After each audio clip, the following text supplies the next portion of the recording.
when an air bubble of radius r rises from bottom of a surface of lake।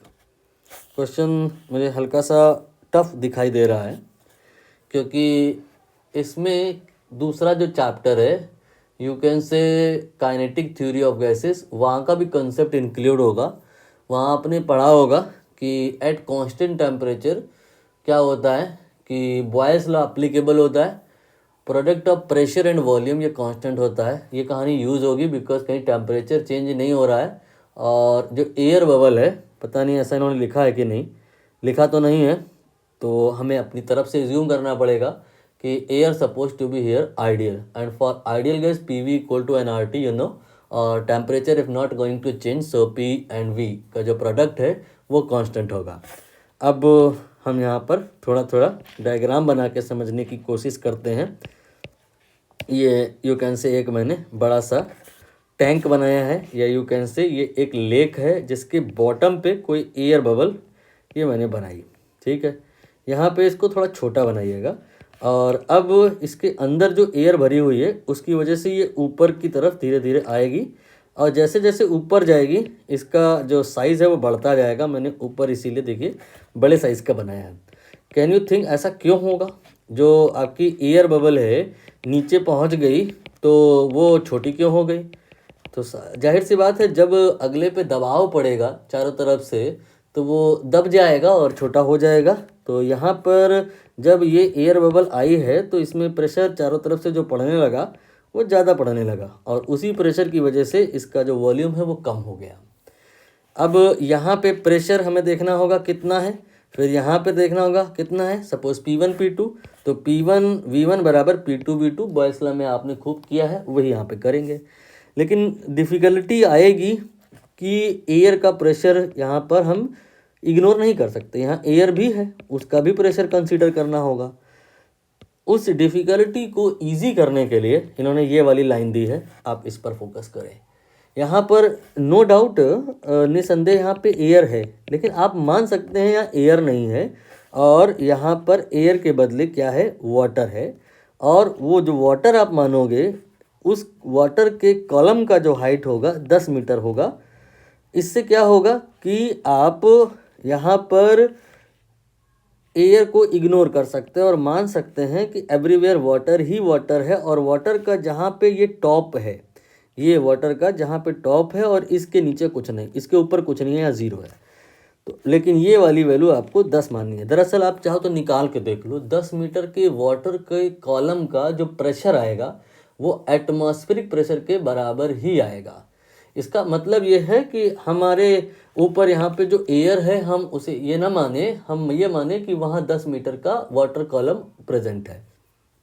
मतलब 24/7 हम अपने body पर 10 metre की height का water you can say load लिए हुए घूम रहे हैं, और हमें पता नहीं चल रहा है। क्यों? क्योंकि हमारा जो दिमाग है वो भगवान ने ऐसे बनाया है कि हम हैबिचुअल हो जाते हैं और फिर सब कुछ इजी हो जाता है। तो 10 मीटर का लोड बर्दाश्त कर लेने के लिए हमारी जो नसें हैं, हमारा जो ब्रेन है, जो स्किन है, वो क्या कहते हैं, उसमें इतनी क्षमता पैदा हो गई है। इसलिए हमें समझ नहीं आता कि हम अपने आप को 10 मीटर पानी के अंदर डुबोए हुए हैं।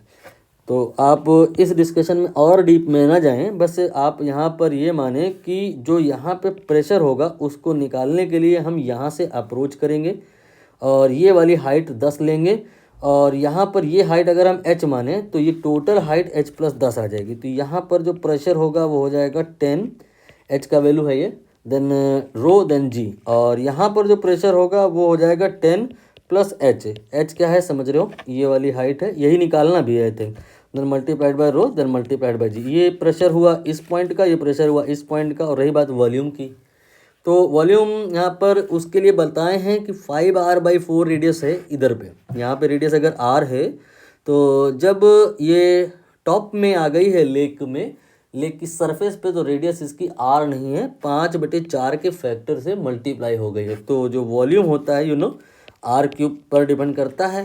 5/4 का फैक्टर रेडियस में अगर आया है तो वॉल्यूम में q होकर के 5/4 का q यानी कि 125/16 का फैक्टर आएगा।